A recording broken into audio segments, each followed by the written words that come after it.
Utah's Chief Justice addresses state legislature as tension between branches simmer. So Justice Matthew B. Durant told lawmakers that disagreement is inherent in our system of government. Public disparagement of another branch is not. I think they in here rightly so point out that there is kind of this battle between the legislature and the judiciary, between the whole like map redistricting. But if I'm honest, to me, it feels more like the straw that broke the camel's back. The reason I say that is Utah is like one of 2 or 3 states. I can't remember. I think one of them was Montana. I think they actually changed their law that doesn't have the judges do a financial disclosure. So the other state being Idaho. So Utah and Idaho don't have financial disclosure for their judges, which in effect leads to a lack of trust when you don't have a high trust society. And I think what's happening is for the longest time, we've been moving closer and closer to a low trust society. We're losing trust. We're losing community. Part of that is because of the internet, the way that businesses are. The whole world has delved into computers so much that everything is becoming a system. Everything is becoming an algorithm. Everything is becoming not human nature, human nature is the wrong word, not human interaction, not human compassion or sympathy, right? We need to make money, so we're going to create the best algorithm to maximize the most amount of profit. And we're forcing everyone into these systems to run a system instead of being a person. And I think the same thing's happening with our government. And I think slowly that just leads to a lack of trust.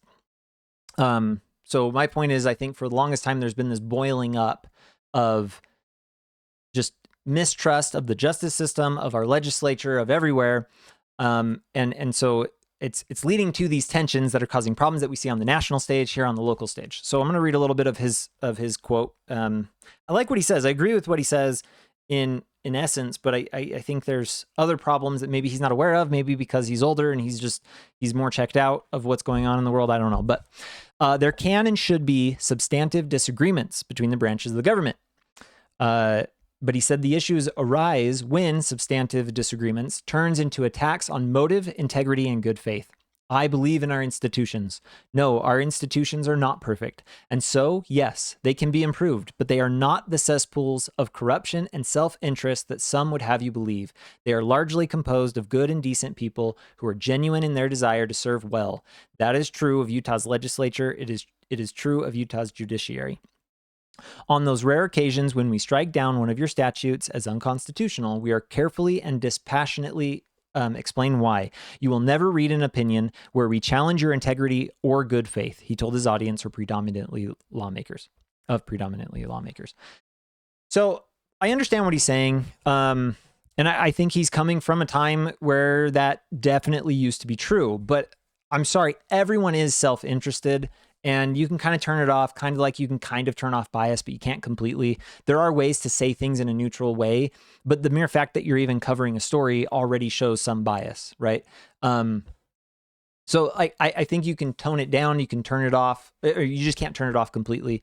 But everyone is self-interested, and here's kind of what I want to, here's my take. And hopefully I'll be able to explain this in a way that you can understand. Hopefully I don't sound like an idiot, although I am one. I think for the longest time, for decades, I mean, the United States has been around for basically 250 years at this point, in just a little bit. I think what's happened is there will be someone who notices some failure within the system. And because of their unique perspective, they think of a way to solve it. And they will bring that up, and there will be discussions, and people will debate, and they'll come up with a solution for that problem while also not harming or hurting anyone else, or the other side or whatever. And there's these disagreements. But every once in a while, there's a time where everyone agrees. Everyone's like, yeah, we all see that problem. And then there's no real debate. And because there's no real debate, things sometimes get pushed through. Or like in Utah, we have a supermajority Republican. Sometimes the debate just gets shut down because the majority are like, no, we just want this. This is a problem. We're just going to do it. Same thing happens in blue states. Same things happens on the national level, right? So for the longest time, there are individuals who are self-interested, or at the very least party interested, partisanship, right? You have lobbyists who are definitely self-interested. They're pushing for something that matters to them. And what I think has happened throughout time is slowly there's this erosion of individuals who sometimes get what they want when maybe they shouldn't have. So I think the best example I can give is I reached out to my representative here in Utah, and I asked them about the law change to allow for signatures to get on a primary. So for those that don't know, you go get ready to vote, you send a delegate, the delegate looks at the available choices, and then they make a decision for the community in a way. So you're supposed to vote for someone to represent you in your community, those around you, send them off, they do the research, they find out, and then they pick somebody that they think fits for your community best, which again is a type of self-interest. So the best example is this last election for governor. A lot of people are aware of it, at least on X, that Governor Cox went the signature route. Phil Lyman won, I think, by 68% of the vote from the delegates, which, according to Utah law in the past, would have meant he was chosen as the primary. If you get less than 60% of the vote, then the two highest individuals go for the primary, and then the people just vote in that primary for who's going to be their representative. But in this case, Phil Lyman won the governor race, but Spencer Cox went the signature route, which was a new added law that allowed him to get enough signatures that allowed him on the ballot. So my concern is that there's been some talk of corruption. So I wanted to know his thoughts on the corruption. Did he feel that it was stable? Did he feel that there was some truth to it? Did he feel that like maybe this was a bad law? Maybe it should be right. I was looking into that. I'm not going to go into Spencer Cox. I'll do a video on that later. But my point was, when I was asking him about it, he gave me his perspective. And his perspective was, well, when I decided to run, I looked into what are the rules for me to run for representative.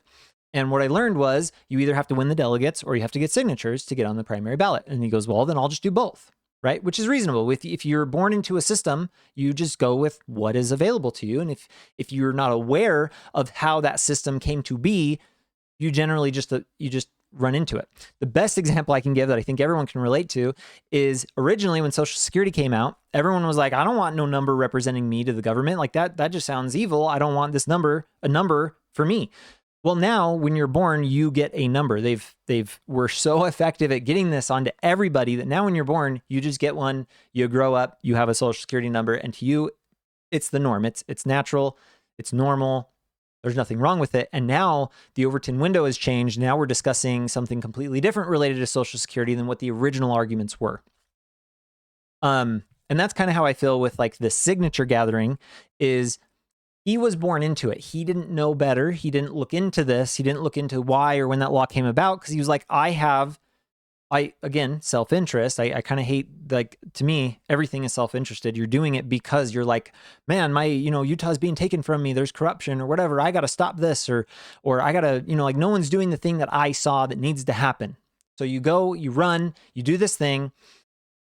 And what has happened is slowly we are eroding the original benefits of the Constitution, the original benefits that were debated, and we're so far removed from those benefits that the argument has now changed. Now, I'm not saying that every change is bad. That's not my point. My point is that slowly through time, things do change for the interest of the individual, and the next person to follow doesn't know any different, which changes the argument. And so his argument wasn't about corruption, wasn't about like being a republic and moving closer to democracy, which is what the signature gathering would be doing.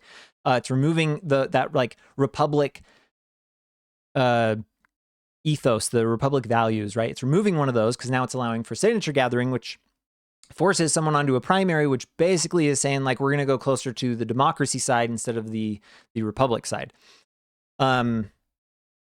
He didn't see it that way. He disagreed with me. Basically, he said because he had to go out signature gathering, he learned a lot about his constituents. And I'm not going to deny that there was a pro, but my point is he changed the argument because the Overton window has changed because it is a law and it is now what it is. And I think because of that, he either just didn't understand me or didn't even care that there was a different argument I was trying to make.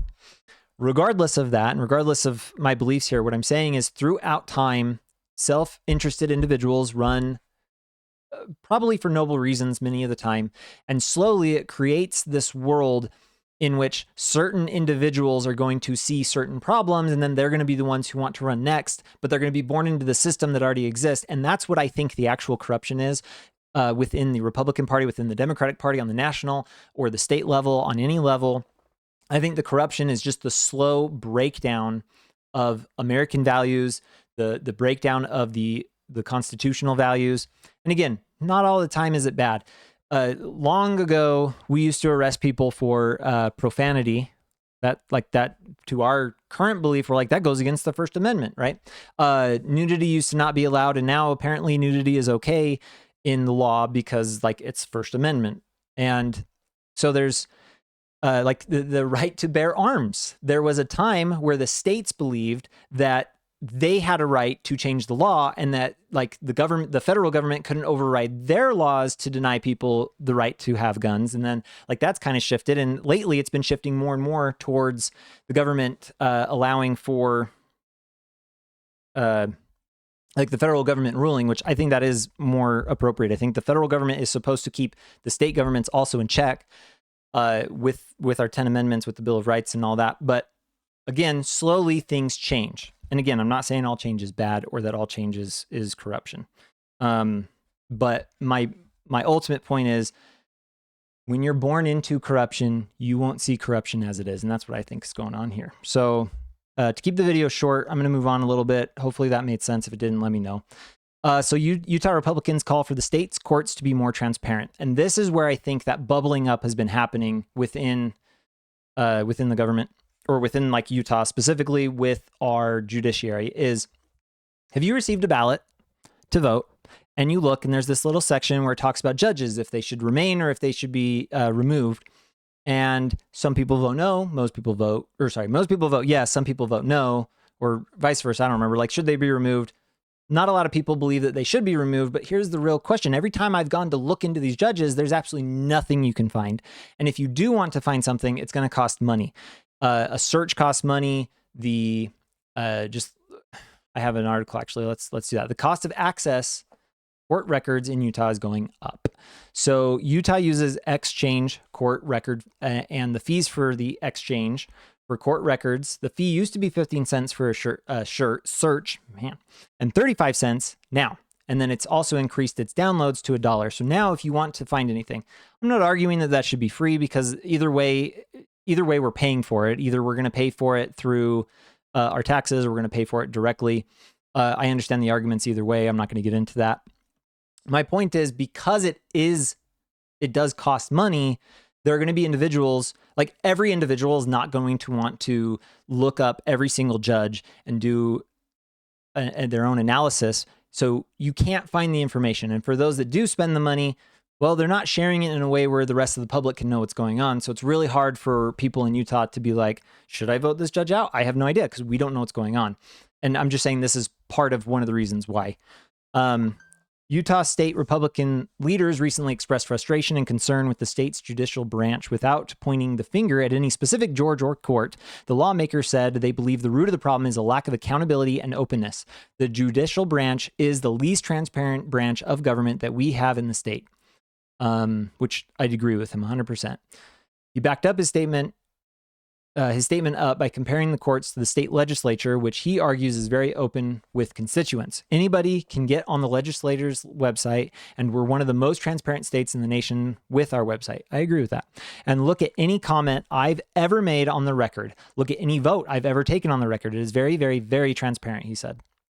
Which I agree. Like, again, it's really hard to find information. And then if you're new, the search part sucks, because you're like, I don't even know what I need to search for yet. Like, I kind of want to search for things, but I don't necessarily know what to look for. And sometimes you don't know what to look for until you start. So that the barrier to entry, even though it's 15 cents $1, it's like, yeah, but I'm gonna have to do that a bunch. I don't know, like whatever. And to be fair, like you could probably spend the $10, but we believe that the judicial branch owes it to the public to have that type of transparency. Because right now, go and try and find any information on decisions made by courts. It's almost impossible. again, it's not complete. Like, it is almost impossible because, again, most people don't know what to search for. But if it was free, more people would be searching, and then more people would be able to find things. And you'd have citizen journalists that would be able to post things and be like, look what I found. So one of the suggestions is they'd like to add judges to the bench. Utah Republicans, including Utah Governor Spencer Cox, said last month they were considering adding 2 more judges to the state Supreme Court and the Court of Appeals. Utah's Senate GOP leadership confirmed last week that state lawmakers are aligned in their views of the judiciary and in the steps they believe are needed to address its problems. There's not a single state our size that doesn't have at least 7 members on the Supreme Court. We have 5. Yeah, so effectively, there's a couple things they want to do. One of them is adding judges. They want to increase the Supreme Court. The arguments against that is recent Supreme Court decisions they feel will be overturned because people have different beliefs and they'll find a judge that they want, right? It's packing the courts effectively is what they're arguing here. Not that. Tensions between the legislator, redistricting dispute. Yeah, that was a thing. Let's see. Oh, yeah, there's been talks about being able to elect judges. Again, you can't, like, in my opinion, you can't have electing of judges unless you have the transparency of knowing what these judges are. Like, you have to have records. And because of the lack of transparency that there does exist, or at least the barrier of entry is a little too much for everyone to be able to get in there, I don't think that this will make sense until that happens. We read that one. So then... here we go. Lawmaker advances bill to expand Utah Supreme Court and add 3 district court judges. So Senate President says we're listening to Chief Justice's call for more lower court funding while also standing firm on adding 2 justices to the Supreme Court, which will cost more than $3 million. So they want to increase the budget. Now, to be fair, I was reading the Utah Judicial Council, 2025 annual report to the Chief Justice, Governor, and Legislature. Let's scroll down a little bit. District Court right here. Workloads. On average, according to the Judicial Weighted Caseload Study, District Court judicial officers carry 109% of the standard caseload. In some districts, judicial officers are carrying 123 to 130% standard caseload. So they're overburdened. There's a huge backlog. I thought I had a graph on here that showed the backlog. I guess it doesn't. Beside the backlog as well, there's also a huge turnover. The turnover rate for the assistants is a clear indicator of how difficult this job can be. The 3-year average for judicial assistant turnover is 28%. It takes between 1 and 2 years for a judicial assistant to be fully trained. So there's this high turnover. It takes like 2 years for you to get trained, and then you stay for another year and then you leave, or at least 28% of them are leaving, right? So they have this high turnover, which means they've got a lot of newer individuals as assistants to run administratively, which is causing the bigger backlog, which is causing more problems because then your manager is going to have to fill in for you more often and then they can't do their jobs, which just slows everything down. So Utah does have a problem. 1, with staffing, and 2, probably not enough courts. And then 3, I'm going to argue that here in Utah, people should be taking Christ's teachings literally, and we should probably be trying our best to solve things outside of court. I think there's too many individuals that jump to court way too quickly instead of actually trying to hash something out with somebody and talking it through and working it through. And then if you have to go to court, I think there's probably just not enough of that. I think too many individuals are just, like sue happy or whatever you want to call it. So for the longest time, Utah hasn't been transparent. We now have this problem where we have a backlog, and so people want to know what's going on in their case, and they're like, I don't want to spend money to find out what's happening in my case. And then not only that, but it's taking forever for you to do my case because there's a backlog. And then to make it worse, some things get blown up in social media, and so then everyone freaks out at the judiciary, and then everyone's trust in the judiciary goes down even more because I can't look up Diana Gibson's like records without handing over some money to find out all of her cases. And then I got to read through all of those cases and then find out what's going on. And the barrier of entry for too many individuals is just too high. So people don't do that. And it just, again, I think it's more of a bubbling up. This is more of like the straw that broke the camel's back, not necessarily the problem. So overall, I think corruption is actually just the system now. I don't actually think that it's necessarily individuals. So I kind of agree, going back to Justice Durant. Our institutions are not perfect. They can be improved, but they are not the cesspool of corruption and self-interest that some would have you believe. So I think that they are the self-interest, but the problem is that it's the self-interest of past individuals for so long that has accumulated into a cesspool of corruption, But I agree with him that the individuals probably are not. They are largely composed of good and decent people who are genuine in their desire to serve well. That is true of Utah's legislature. It is true of Utah's judiciary. I agree, but with my one caveat that I think the system itself has become corrupt. And I don't know the best way to fix it without undoing a lot of the things that we've done and then finding out what we should keep and what we shouldn't keep. There's not like a good reset button. Maybe there should have been. Maybe every 100 years the Utah Constitution should just be like, you start over. That'd be kind of cool. So there we are. If you have anything you'd like to add, please leave it in the comment section below. Like this video, subscribe. If you're an introvert, text the link to your one friend that you have. And if you're an extrovert and you know a lot of people, share this video far and wide. Let everyone know what's going on in Utah. Trying to cover Utah just from my perspective, what I learn, what I see, and kind of going from there. So yeah, thanks. You can follow me on X at Reese J. Crockett. The channels on YouTube and Rumble are Reese Crockett. And until next time.